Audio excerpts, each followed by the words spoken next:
खुलुमबाय। दिनै 21 मे 2024 मंगलबार। इरान हादोरनि प्रेसिडेन्ट इब्राहिम राइस आरो फरेन मिनिस्टार हुसैन आमिर आब्दुल्लानि जिउ खहा।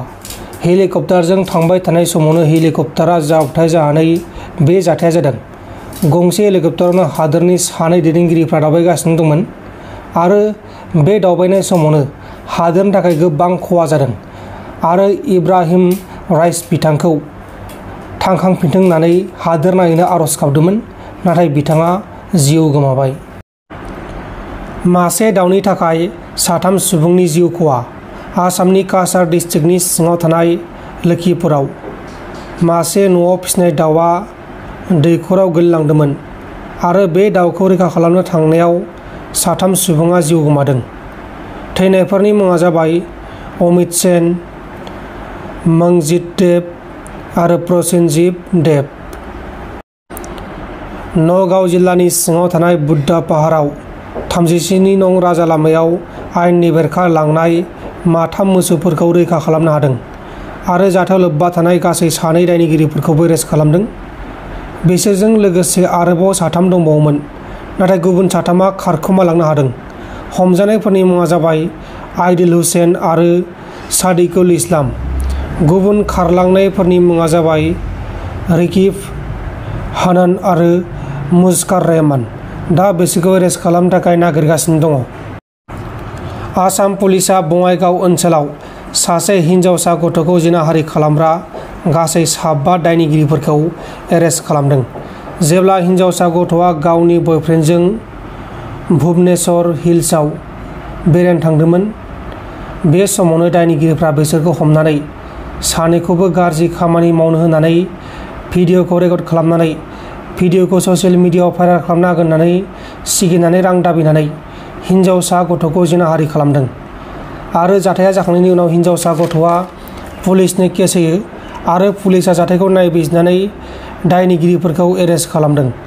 हमजानाय दुथांफोरनि मुङा जाबाय जिरेन सरकार, शिरम सरकार, बिल्टु राभा, सुनित राभा आरो दालिम बर्मन। मणिपुर पुलिसआ UNLF-P नि सासे सान्थ्रिखौ एरेस्ट खालामदों आरो बेनिफ्राय पिस्तलजों लोगोसे गोबां गुलिफोरबो बोखांनो हादों। हमजानाय UNLF-P नि केडारनि मुङा जाबाय आसिम मेथे, 44 बोसोर बैसोनि, आरो बेखौ पुलिसआ इम्फलनि मायांनिफ्राय एरेस्ट खालामदों। गाजियाबादआव सासे सुबुङा गावनि बिसिखौ गोदोनायाव जिजों फानफ्रेनानै बुथारखांनायनि उनाव गावनि बिसिनि गोथै सहजों सेलफि लानानै गावसानि नखरनि 6 बाहागिफोरनि मबाइलाव वाट्सएपनि गेजेराव सावगारिखौ सेन्ड खालामनानै गावबो बे जिजोंनो गावनि जिउखौ फोजोबदों। बिसिया मोनसे प्राइभेट कम्पानियाव खामानि मावोमोन बा साख्रि मावोमोन आरो बिसिनि थांलाय फैलाय जानाया गोजान जायोमोन आरो फिसायाबो गुबुन दाबसे जायगायाव साख्रि मावोमोन। बेनाबो थांलाय फैलायाव एसे उसुबिदा जायोमोन आरो बिसोरनि गेजेराव खामानि मावनो थांनायनि सायाव गोबां नांलाय खमलाय जाबाय थायोमोन। बिनि जाउनावनो फिसाया बे जाथायखौ खालामदों।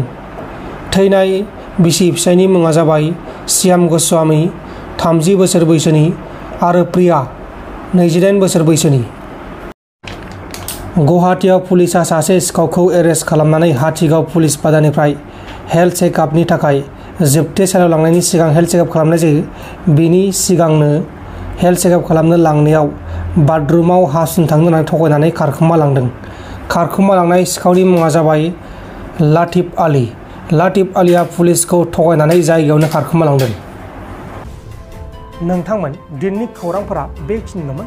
बेखिनिसिम नायनायनि थाखाय नोंथांमोननिसिम रोजा रोजा साबायखर। गोजोन्थों। एसेनोसै। जय बर' हारिनि।